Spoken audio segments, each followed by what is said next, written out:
All right, we are live. Merry Christmas, Carlos. Christmas market. Merry Christmas, everybody.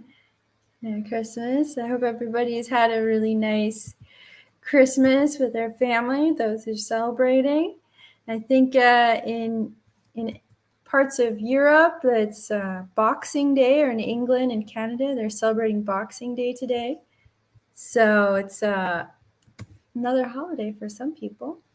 And then we have New Year's coming up next week. So I think that's very exciting. And then Kwanzaa, I think Kwanzaa is also starting maybe today or tomorrow. So quite a festive time of year right now. Yes, indeed. I mean, I just celebrated my birthday on the 23rd. Oh, yes, of So course. it came back to back to back to back because we have some great news today. We're going to be announcing the Rose Parade, but it's a beautiful Sunday here in Southern California. Welcome home, Margaret. You back in LA. Yes, I am. I flew in on Sunday. I grew some wings and I flew. Just kidding. Yeah, I made it. Still healthy. Seems I haven't caught COVID yet. We'll see how that pans out. But the flight wasn't too bad.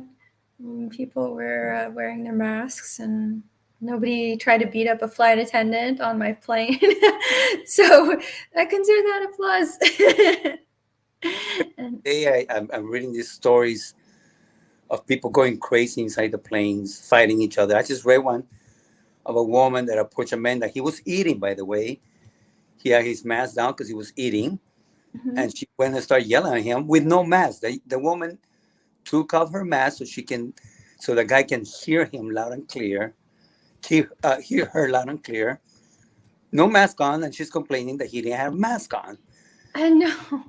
and spit on the guy, and slapped him. You know, but it's story after story that we're hearing. I think they should ban those people for life, putting everybody else at risk. Yeah, I don't understand. I did not understand. I saw that clip, and I didn't understand her logic. Like They got no logic. These people.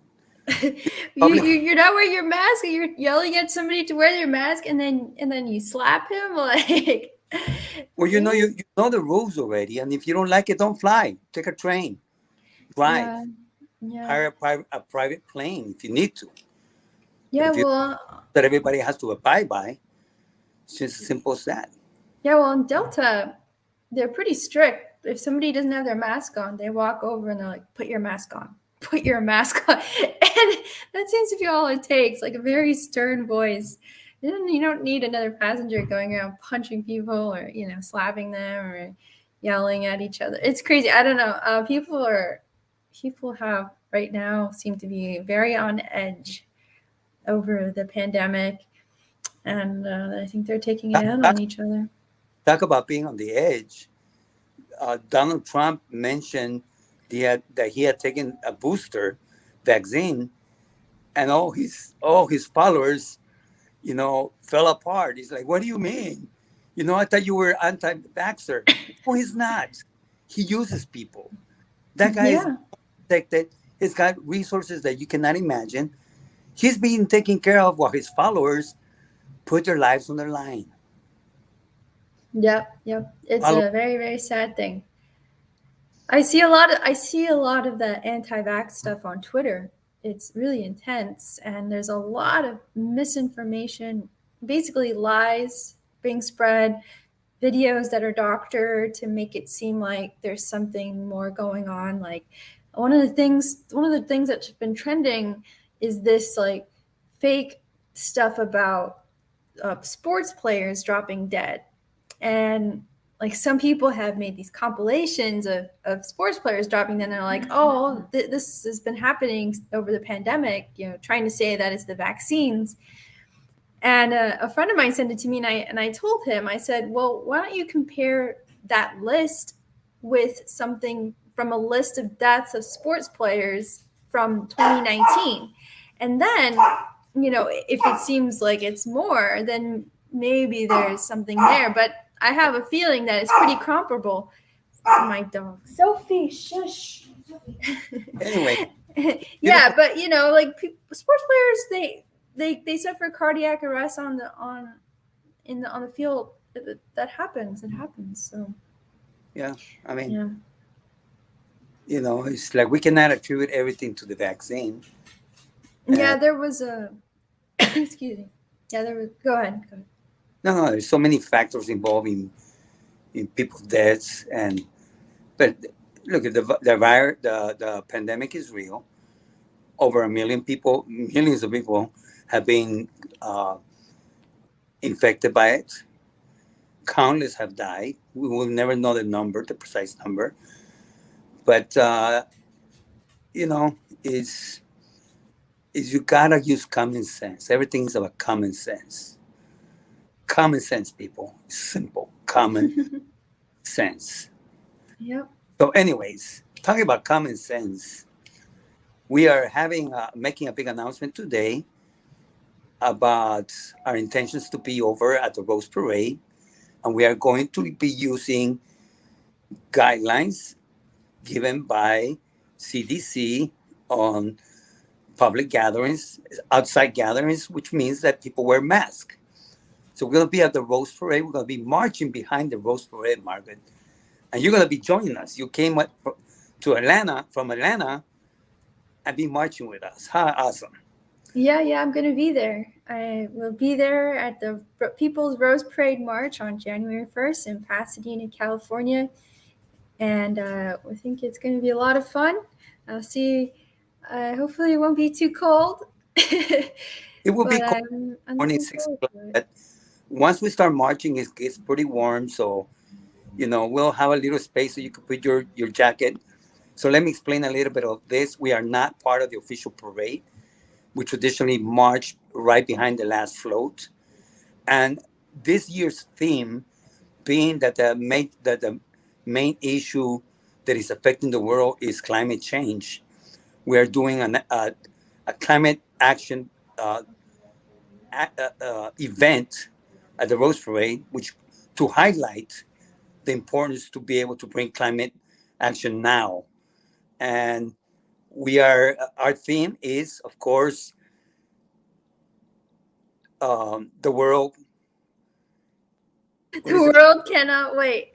Cannot wait. My mind went blank for a second because I was putting all thoughts ahead of what I was about to say. But the world cannot wait. That is our theme song. I think for the march, it's going to be powerful. We have letters that are pretty big, that are going to 16 letters that is going to spell out the world cannot wait. Phil the Burn Democratic Club of San Fernando will be uh, marching with the flowers, with the letters, and we're gonna be dancing as they enter into the parade route with our theme song by Thelma. What's her name? I keep forgetting her name, but we have a theme song. There is a link actually on on our event page that has all the information, the names of the songs that we're going to be singing and marching with, and it's going to be powerful, people. We are building a giant butterfly, a Wow. 20-foot butterfly. It's a piñata, huge, that we're going to be rolling down the parade route. And right behind that, we are having an inflatable world, the earth, huge, that's going to be also rolling down the parade route. Everything to bring attention to climate change. It's going to be exciting. We have done this for the past 10 years with different organizations. We have collaborated, worked with, started with the Occupy movement. If you recall the big march of the octopus made out of plastic bags, Yeah, I remember. I was at that one. I right? did a report on that very first Occupy Rose Parade March, the People's Rose Parade Right. We March. did the first Field the Burn March there, where we introduced Bernie Sanders to the uh, on the parade route. Yeah. The parade route traditionally uh, draws about between 700 to a million people on the parade route itself. Oh wow. And what is important because everybody takes pictures. Hmm. These pictures are sent around the world. Hmm. So we're talking an opportunity like we never have throughout the year. It's the Yeah. biggest event of the year, the biggest parade, the biggest everything. We plan to hold a press conference to announce our intentions. It's gonna be just awesome. We have a DJ. We're asking people to dress up in their favorite animal custom, whatever that may be. You know, come dress up like an animal, so we could be dancing around, doing a little thing. You know, is good. If you cannot dance, you know, throughout the route, it's okay. Just walk. Bring your dog. Bring your pets. This is a family friend event. Is so powerful because the march itself is 6 miles long, but you don't feel it. You're having Hmm. so much fun. You're greeting the people. You're waving at the people. What makes the parade interesting because it's all about visuals, and we have the visuals. We're gonna have the letters spelling out "the world cannot wait." We're gonna have the butterfly, a giant butterfly. People usually stay in their seats because they see these huge things coming, so they assume that the parade is not over. Oh, there's no, you know, and then they stay there. I remember in year past we had built we actually brought the chief of Standing Rock. We built Oh, wow. where we're putting a teepee, and we have Native Americans from all over the nation come with their drums and their flags, and it was so powerful. We had a pipe about half a block long. We done march for Medicare for all. We have done marches for housing is a human right, homelessness. We bring attention to the issues that people care most and are affected by the most. And no doubt, climate change is the number one issue right now affecting the world, the entire world. And this is why it's so proper for us to bring that inflatable world that is going to show so much of people are going to be able to connect, you know, and the messages that we bring alongside with that. We ask people to get creative, bring your favorite sign. But I always tell people this: this is a parade. Don't write a book on a sign. Nobody's going to read it. Make one liners. Be creative. Something that catches the eye in 2 seconds. 2 seconds. What is your message that you're going to put in there? Climate change now. You know, there is no planet B. You know, messages like that are very impactful. They touch.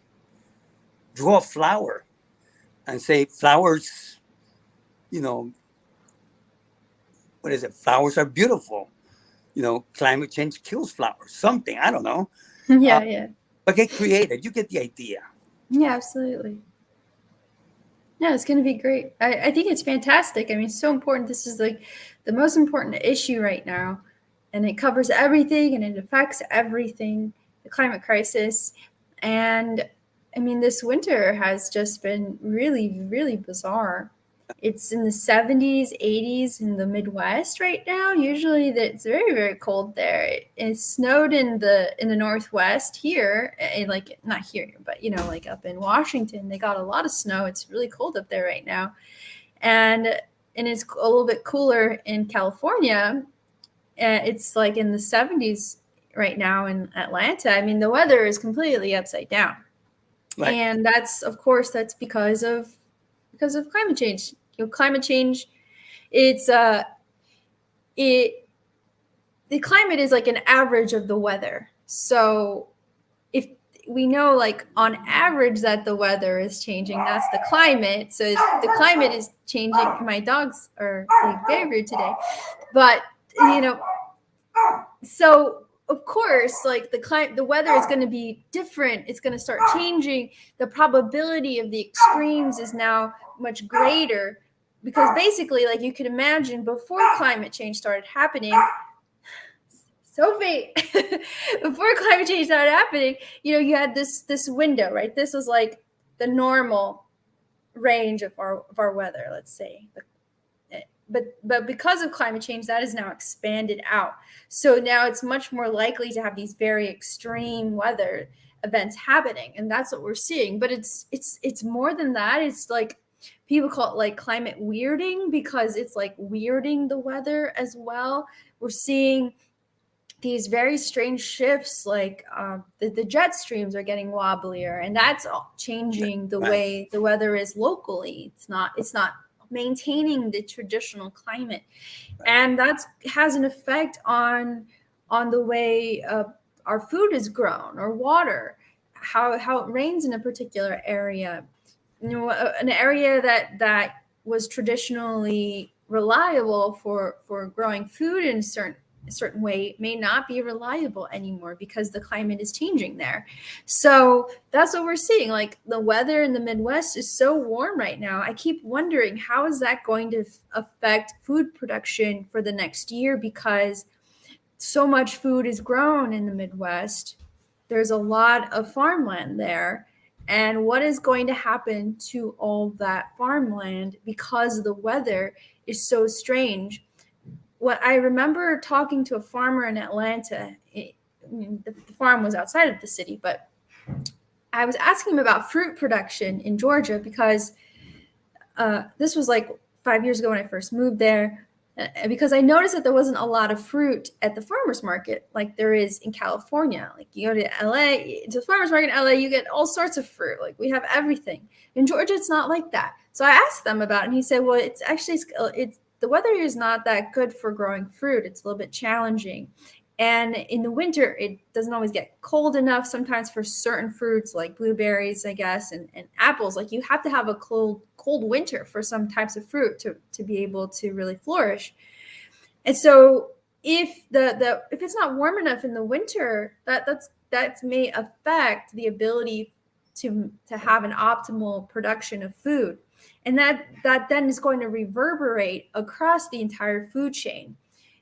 So these are issues that we don't take into consideration right off the bat when we think about the change in the climate. Like we think, oh yeah, extreme weather events, fires, tornadoes, etc. But it's also our access to water and our access to food, and our food chain, supply chain is at risk because of the climate. So it is really important that people get involved and take actions around climate change.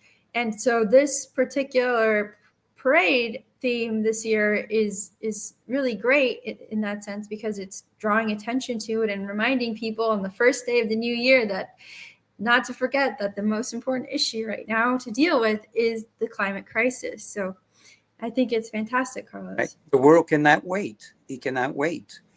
Mm-hmm. We have these huge icebergs that are breaking off, that one of them has a potential to bring the water level, to raise the water levels for 2 feet, inundating so many parts of the world. We have the undercurrents shifts taking place in the ocean. We have December, extreme, storms, bringing, X amount of feet of water and snow to areas. Yes, this is winter, but it's not your typical winter. We have, of course, the summers, the drought, et cetera, et cetera. Look, everybody's talking about it. We're going to have a good event. We're going to bring attention to climate change. We want people to participate. We need your help. We got to be able to carry this huge props that we are building down, the parade route. We need you. Show your support. Come out. Is this coming Saturday? Literally, with 6 days away. Saturday. Make plans. Give up a couple hours of your time.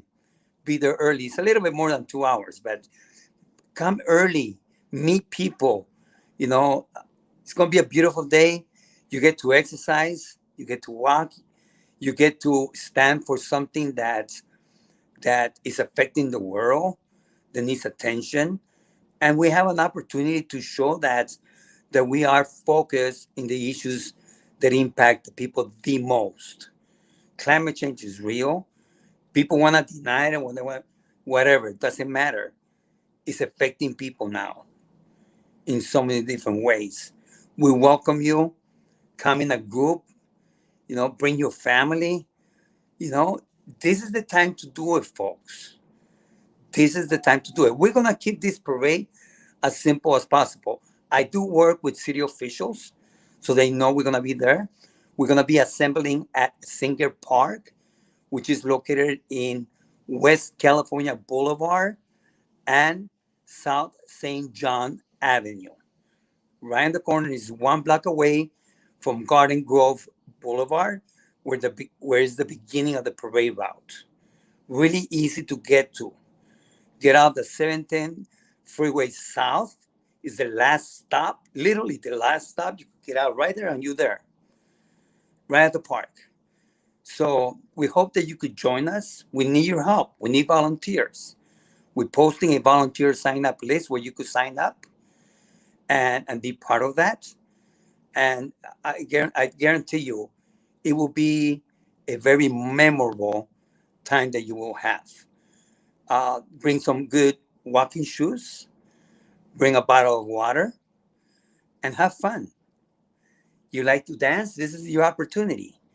We're going to have songs like Disco Inferno, Staying Alive. Our theme song is Please Don't Leave Me This Way. These are powerful songs, powerful lyrics. We're going to be passing out the lyrics so you could sing it along with us. It's amazing, people. If you've never been to the Rose Parade, to the Rose Parade March, you need to come. Besides that, if you get there early, you're able to walk 1 block away from where we're going to be assembling and literally see the floats right in front of you. People won't even get that chance to be that close to the floats. You come and take pictures with your family, your friends, whoever you go with, and then come and join us at the parade route. We're starting to line up around 8 o'clock in the morning behind the last float. So as soon as the last float goes in, we go in. And our message is strong. We're going to go in there blasting the song, Please Don't Leave Me This Way. We're going to be singing it. We're going to be dancing it. We're going to have our smiles under our mask, of course, but we're going to be smiling and just waving at people. And my experience in all these years organizing the Rose Parade March, the people usually march behind us. Okay, I got to get going, folks. All right, Carlos, sounds great. Thank you so much for joining us today, everyone.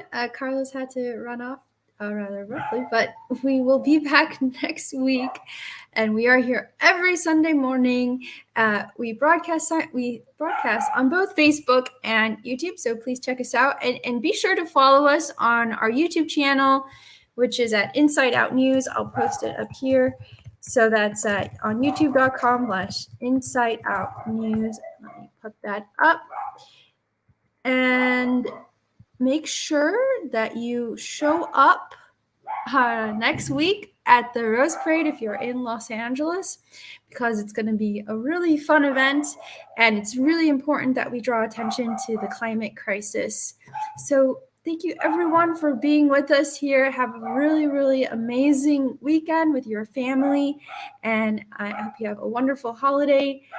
And Merry Christmas, Happy Kwanzaa, Happy Boxing Day, etc., etc. We'll be back next week. I'm Margot Pies, your co-host, and you've been watching Stand Up Fight Back, where we discuss strategy analysis for the progressive movement. Goodbye, everybody. Take care.